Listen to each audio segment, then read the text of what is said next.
They're all good. The ones even with the Nephilim. They have the real challenge because they don't get to activate all of their strand capacity. They're just here to have the capacity to reverse the negative Nephilim matrix. So they don't get the glory of being able to turn into 12th level avatars and go through portals. They're not going to reach that this life, and they're not supposed to, and that's okay. Some of them may die early. Some of them may get into drug abuse to numb themselves from the internal conflict. They need a lot of help and support, love, and nurturing is what they need. It's not even going to help them to understand this stuff. It's way over their heads. They're going to be too trapped in the surface conflicts. So you'd handle them one way. Then there's the other two who need to wake up as fast as possible because they came here to be avatars and ascended masters. Not to say, I'm an ascended master and walk around with their nose in the air. They came here to say, excuse me, I got to go do planetary grid work. Sorry, can't go to the football game right now. You know what I mean? We really need to create an awareness where we can accommodate these children. There's 155,000 of them coming in between now and 2017. They're just the infants. There's a bunch of them here already. And they're not awakening yet because they don't have a framework to awaken in. So if we can begin to create those frameworks for them, they will begin to awaken, which will help them do the grid work they need to do as far as these guys go. So hopefully we won't be like a handful of people trying to make sure the planetary grids don't go into reversal. There's strength in numbers. The more people that are working with setting the patterns of the grid right, the more chance of shifting out of the potential pole tilt we have. We don't have to see pole tilt if we're ready to wake up. All right. Now, okay, a couple quick points I want to make with the incarnational heritage is, we're in, most of the people on the planet, I will say instead of we in this room, are of the Aryan root race cycle. They have the 3rd and 4th DNA strand activation job. Okay. The indigos come in from much higher levels than the astral plane, where most of the Aryan souls come in from. They come in from, as I was saying, the Rishi level and the Ascended Master level. All right, so here, first of all, they're completely different levels of consciousness. They're not astral awareness at all. They have astral awareness, but they are just beings they can be, if they activate, beings of a magnitude that is awesome. And there's no ego involved with that. Ego is a lower, kind of neophyte characteristic. We find out, oh boy, I have a big gene code, I'm somebody important. That just means you didn't realize you were somebody important, which means you didn't have your gene code activated enough to know everybody's important. So if you're still stuck in a thing of some people are better than others just because they have higher levels of development, that's still an ego issue. That means you don't get that we're all equal in value from the smallest to the largest. You don't get the law of one yet. And that means if you're an ascended master claiming that and you're still having those value judgments, you're showing that you're not. And there's a lot of that going around these days. Okay. Let's see. Okay. For the parents of indigos, this is where ET contact comes in. But ET contact on the D4 level, through the dream state usually first, sometimes from childhood. Parents will be involved with oversoul and rishi contracts to have the indigos, and they will be prepared for that through at least astral level out-of-body type of experiences through childhood. Some will have, many of the ET people, the contactees, are really experiencing the fulfillment of their Palladorian birthing contracts. They're getting their gene codes amped up, but they don't understand it yet. They don't understand what it means or why this seems like a dream, but it's not a dream, and how did they take me through that wall? I'm physically solid, and so is the wall. They don't have the framework yet to understand that if you change the oscillation rate of the body, you can literally make it walk through walls down here. It's all vibrational relationships, and the ETs know how to do this. And I don't even like the term ET, because it makes you think of little green Martians. And I don't particularly like the term angel, because it makes you think of big things with wings that are much more important than you are, that you have to bow down in subservience to. Both of those terms are misleading. Both of those terms set you up for manipulation. If you look at them both as visitors from other worlds and higher levels of evolution, frequency-wise, it brings them all down into perspective. Forget the spaceships, laser guns, and feathery wings. Let's get down to who are these people. Okay? We need to stop looking at ourselves as little, lowly, sinful humans and these big, wonderful angels, half of whom are on the dark side. The other half are okay. There are winged beings out there. but they're winged because they're of an extraterrestrial strain that happens to have wings. You know, like nobody ever seems to make the connection between angels' wings. Why do angels have wings? Because God gave them wings. Well, yeah. How? Genetically. How? Through a race of beings that has wings as their genetic imprint. They are not of this planet, therefore they are ET. They're interchangeable terms. And we need to reinterpret how we look at things with this angel ET thing. Angelic consciousness is really between D6 and D9. Angels aren't that high up on the totem pole. You have the ability to bring in D6, D9 consciousness if you activate your gene code. If you get the 12 the pattern, transmit it back into your field, and progressively work to activate it in the Kundalini, you can be angels embodied, because you all have a level of angelic consciousness. So we're learning to reperceive the whole structure. You know, forget bound down to things with wings just because they have wings and they claim to be from God. We're from God too, you know. So let's equalize it a little. Respect where it's due, but not to the point of blindness where we can be easily blindsided. Now, let's see if I want to cover anything else on here. Powder and breathing contracts. Yeah, we covered most of that. Okay. All right, this is the visual difference between the contemporary human DNA and the small Orifeme 24-strand indigo type 2 DNA. That's not even the type 1s that have the 48-strand capacity. Here we have the potential of having, if we get the transmission, to receive the morphogenetic imprint for the cloister race strands. This would be the 12-strand diamond sun matrix. Right now, most humans on the planet have 1, 2, 3 strands activated, and they're just beginning to activate strand 4, which they had the birth imprint on. These strands, they didn't even have the birth imprint on, unless they happen to be of a cloister race strain. The Melchizedeks are coming in now, too, which are a cloister race that goes with the next root race that's not here yet. They have strand 5 and the birth imprint, but they don't have strand 6. None of them have strand 6 right now, even the Melchizedeks, unless they get a full induction of the 12-strand pattern, which is a process of ordination that takes place when you're dealing with the higher Elohai councils and that kind of thing in the Melchizedek priesthoods. You come down here, the level 2 indigos come in with 1, 2, 3, 4, 5, 6 strands activated. At birth, they're coming in with that. But strand 4 is not plugged in yet. So their process, they have the full strand in 1, 2, 3 active, and strand 5 and 6 active. Part of strand 4, the higher part, their first years of life are the process of activating strand 4. By the time they hit 12, 4 finishes, 5 and 6 plugged in. You have a fully integrated soul by age 12.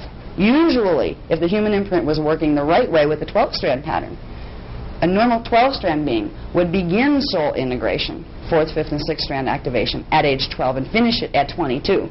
These guys begin it at birth and finish it at age 12. By 22, they can be embodied oversouls. By 33, they can be embodied avatars. This is what their potential is if we help them. And it's worth helping them because they will teach us so many things. The information I'm bringing in now is nothing compared to what some of these guys are going to be able to reach if they are able to get their coding straight. So, okay, we can move past that one. Okay, this many of you may have seen. It's the level of in fact, I don't even need that. I only have the graph up. It's easier to just describe it on the graph. This is in the charts, too, just to remind us here of something we've had in some of the other workshops, where understanding the levels of personal identity that go with the 15-dimensional structure. Some people that haven't been here before haven't seen this, so I'll really quickly go over it. We have, again, the 15-dimensional structure here, and then the 3 levels of non-dimensionalized energy matrix. In harmonic universe 1, D1, 2, 3, we have the incarnate identity. This is our identity structure, and this is what the indigos need to know. They need to be raised with a model that shows them where their parts fit so they can begin to very aggressively activate their parts. And as long as they know the parts are there, they don't get lost in confusion. So in harmonic 1, we have our incarnate self.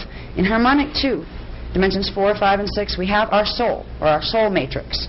There's a tangible structure to the soul, which is the name of the tape program I have back there that begins Kundalini activation. It is made out of scalar waves, just like everything else. And there's no difference between the stuff your leg is made out of and the stuff your soul is made out of. This is your identity that they forgot to tell you about in health class, okay?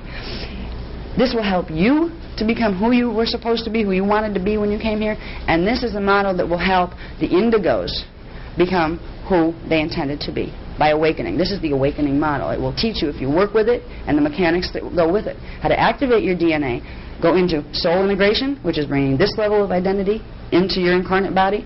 Then there's the oversoul in harmonic 3, D7, 8, and 9. After you integrate this, then you would bring in this level of identity. And remember, these are frequencies of consciousness, scalar waves, flash line sequences. You're bringing them into the body, into the DNA. You're expanding your consciousness into those levels. You have the avatar level on harmonic 4. This is where you finish your 12-strand pattern. This is the capacity right here of harmonic 1, 2, 3, 4 of the 12-strand diamond sun DNA matrix. You come out here to the Rishi identity, which takes you back out of pre-matter liquid light and really into just wave form. You're back to pure scalar form. It's not as dimensionalized as the stuff down here. There's still dimensions, but they're changing that form already, where you're not even in pre-matter. This is the capacity of the double diamond sun 24 strand of the Orifeme, Indigo 2. They would be able to, when fully activated, embody all of this, like 12-strand can do, embody all of this of the antiparticle double as well, which the 12-strand embodies some of it. There's like, this would get into levels of analysis of the morphogenetic field of universal structure that I don't have time to do right now, where you have sets of 15-dimensional matrices and parts of consciousness stationed in each of them. I won't even go there right now.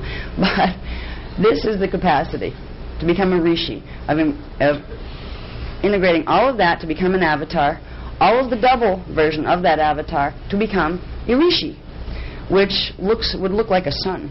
It's a glowing ball of light when perceived from lower dimensions. I won't even go there as far as when we look up in the sky, what do we see? We see glowing balls of light.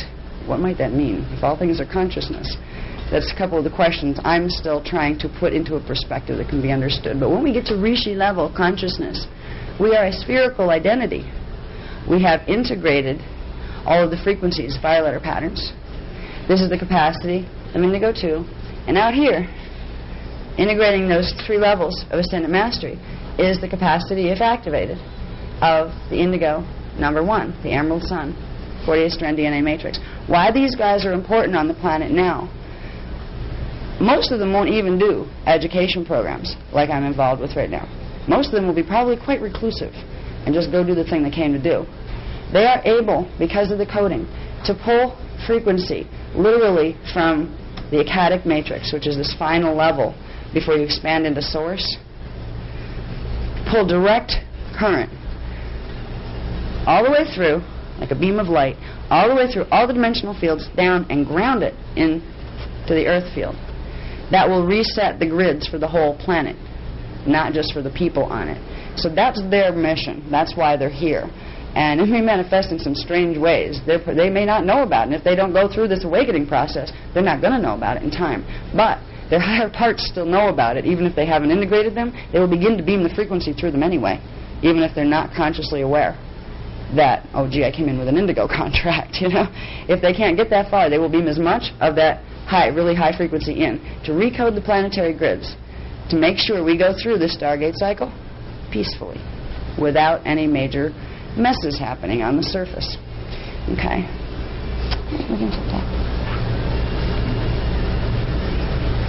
Okay, get over here, I can read this better. See what points I want to point out here. Okay, this is where I was explaining the age differences as far as we see those identity levels. We realize basically DNA activation is the process of progressively doing first soul integration, then oversoul integration, then avatar integration, then as a 12-strand you're out of here and you can go into rishi integration on the higher levels and full ascension. So this is the basic process of our evolution that for some reason we've forgotten with a lot of help. If we understand that, then we can start to realize there are levels that were normal levels when this was supposed to happen, when the 12-strand pattern was activating the right way. Could you put the next graph on here?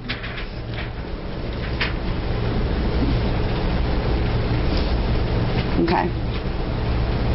Contemporary humanity right now The soul integration process, they're born with strand 3 active. The 4th is blocked at age 12 because of the mutations in strand 4 through 6. It's blocked. It doesn't happen. And what happens? We remain 3-dimensional consciousness. We remain trapped, phase-locked into 3D. And what this does is back up the metabolic rate, it backs up the biochemical hormones and all of that, and turns the body into something it wasn't meant to be, and it starts to self-consume. It starts to degenerate itself at the age of 12. It sets in motion the death hormones that begin the process of eroding the cellular structure. That was not how the original pattern was intended to work.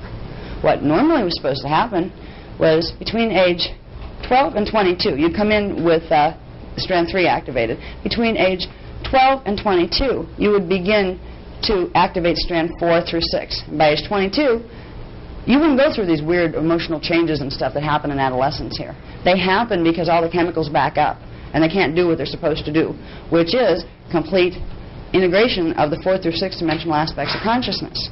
That's how we're supposed to be working here. So by 22, we're supposed to be able to be fully embodied souls, have 6-dimensional instead of 3-dimensional consciousness. By the age of 33, between 22 and 33, we work on oversoul integration, which is 7th through 9th dimensional consciousness. And if we were working the right way, by between age 33 and 44, we would finish integrating our avatar identity. The body would not die. It would transmute to the next harmonic. You would be able to get mastery over the matter density process. That was our heritage. That's what we're trying here with the Emerald Covenant, to give back to humanity. And that's what the other ones are trying to not get you back. Because if you get back to that point and you realize, wow, look what happened here, look what they did to this race, we might not be real happy about it.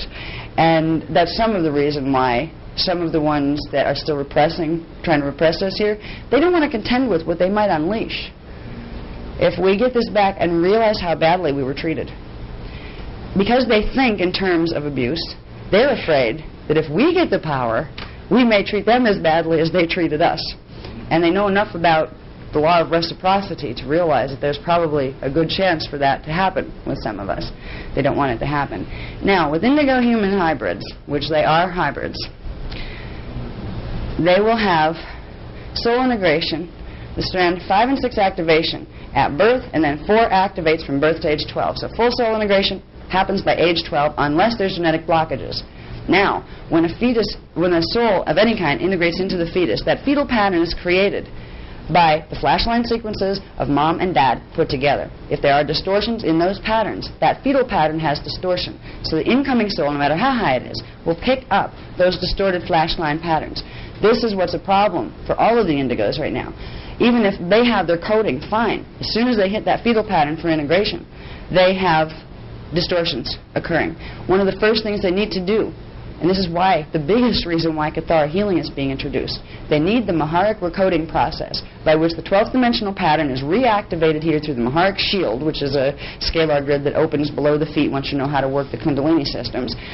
That will reset and clear out very rapidly any of the distorted flashline patterns, aka DNA mutations, that have been set from the parents. So they can get that out of the way and then get on with their soul integration process. So by age 12, they can hold 6 dimensions of consciousness. Between 12 and 22, they do over soul integration. By age 33, they can ascend. They are masters. They're 12-strand avatars. If they're given the opportunity to understand this structure. Right now, you send these indigo children into contemporary society, peer pressure alone is enough to get them to not want to know. Because once you're teaching this stuff, do you think you can send them to public school? Good luck. If they don't get beat up constantly by the consciousness around them because they're so obviously different, they'll be harassed by the teachers. Plus, they don't handle the authority of the teachers well at all. They know more. They sense that they know more. Don't you tell me. This is not right.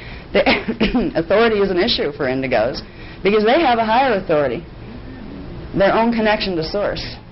And they feel it even if they're not awakened to what it means yet. And if you try to violate that, or if you're in a system that violates that, they're going to push back. They'll act out. They'll avoid. They'll go through a whole set of reaction patterns. Because more than an average human who only has 3 dimensions of consciousness that really doesn't feel the difference. These guys feel the difference. They know in other reality systems it doesn't work this way here. They know. when something's out of line. And they will react to that much more than a child who is not an indigo. So literally, there are school systems that are going to be needed to be set up for these children that teach a whole new paradigm.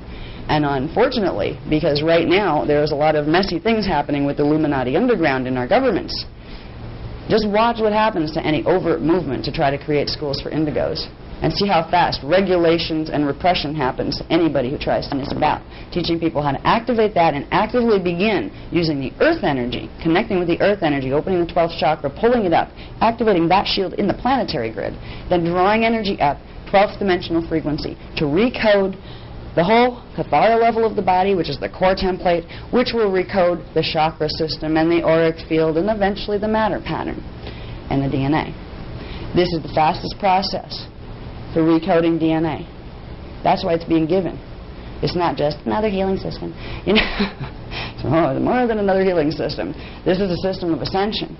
But it's also a system that is going to be needed when working with indigos. If you understand the Maharic recoding process, you will know how to help indigo children, how to help indigo infants. You can do this on pregnant mothers before they even come out to help the indigo children harmonize. You can do it on yourselves to begin and activate your own process of protection. Because it will, when you do this and that you create this activation in the shield, it turns into a pillar of 12th dimensional frequency that runs all the way up between your avatar identity, through you, and down into Earth's core, which means you can't be messed with on the intermediate frequency levels. All those little mind control programs they're trying to run, you'll block them out. You'll be aligned with your higher identity.